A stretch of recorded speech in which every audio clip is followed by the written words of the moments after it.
Good evening, everyone.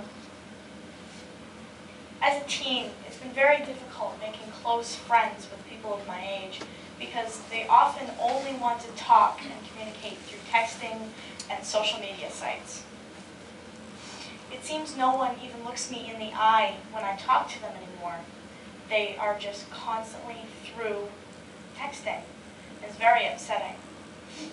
I've had friends text me while we're in the same room and often even sitting next to each other.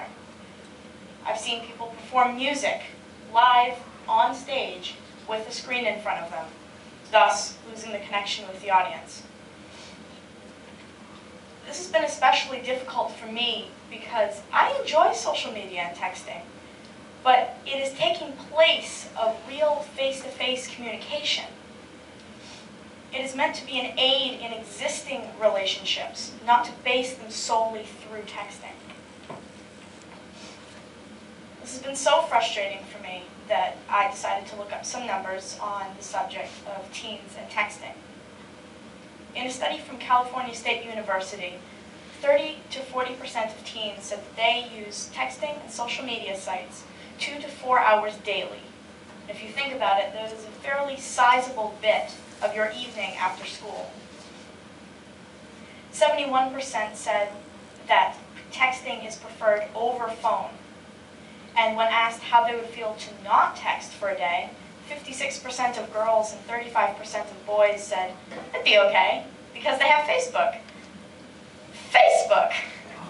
Not actually talking to someone, not actually even on the phone talking to someone, but Facebook. Facebook and other social media sites contribute to the gaining and continuing problem of losing real communication, but gaining shallow text conversations, which are very, very different. I knew that this was a problem, but I didn't fully understand until I went to camp this past summer. For the 2-week session, there were no electronics allowed. Not even a television was there for kids to lose themselves in. It made people talk and learn about each other without texting, without Facebook, without Twitter, without Tumblr, to really talk and get to know each other face to face. By making face-to-face relationships, it lets you see the full person, not the online persona that they can create, edit, and fabricate at will. You get to see their emotions and reactions during the conversation, not emoticons during a text conversation. At the end of each day at this camp, there was something called Vespers, which is the entire camp going to a field and watching the sunset over China Lake together. Everyone would just sit in awe of this beautiful moment. Now, if there were phones or even cameras allowed during this time, no one would have been fully immersed in that beautiful moment with each other because they would have been immersed in their online world, not the real one around them. For those 2 weeks that I was at that camp, I made closer friends than I have with people I see daily. And that is because I really got to know the real person. For those 2 weeks, I felt truly listened to, and that someone really wanted to have a real communication and conversation with me. So, is social media good for keeping in touch when there's a big distance between friends, or just catching up? Yes, of course they are. But they're replacing and being used to make friendships, which is very wrong. Even something such as Skype, an online video feed, is still not ideal because it will never replace being in the same room with people, looking truly into their eyes, and seeing their full person without the distortion of the feed.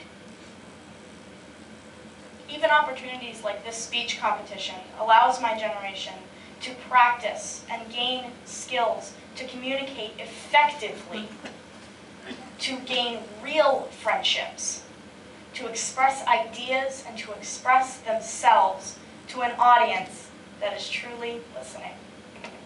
Thank you.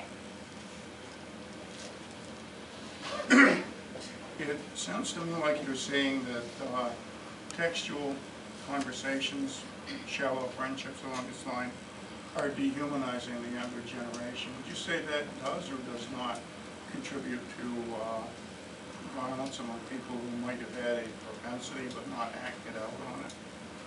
I actually do believe that that has some type of correlation with violence and things, because, like, let's see how to explain this. When, like you said, dehumanizing, it doesn't seem real. Everyone has lost this filter of that this is hurting someone. It's when you're talking through texting or online somehow, it's almost like you're just talking to yourself, and there's this pause in between, and you can't see people's reactions, and it makes it seem very fake.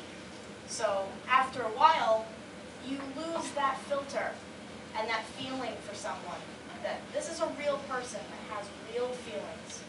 And so it allows you to just act without any regret. So yes, I do agree with that. You're telling us that you feel texting has taken away some of the ability to speak spontaneously with one another. Do you have any ideas? How can we fix this? How can we get back to just communicating? Well, there needs to be a lot more times like that camp for teenagers to get back in the swing of how it used to be. Because, I mean, phones and texting and iPads are now in schools, which is great. I mean, it's great for like notes and quick things that you don't want to have to call the person up. You can just go, hey, what's the homework? But the only way that I would think to at least help it a little bit would just to unplug every now and then. Because everyone just keeps getting deeper and deeper and deeper with all these new websites and all these new apps. And it's just becoming this vicious cycle that the people that are already afraid to talk face-to-face have gone, oh, texting is much more comfortable. Which then they go, okay, now without that practice that they even had in the beginning, then they go, okay, now I can only text like this because it's very uncomfortable.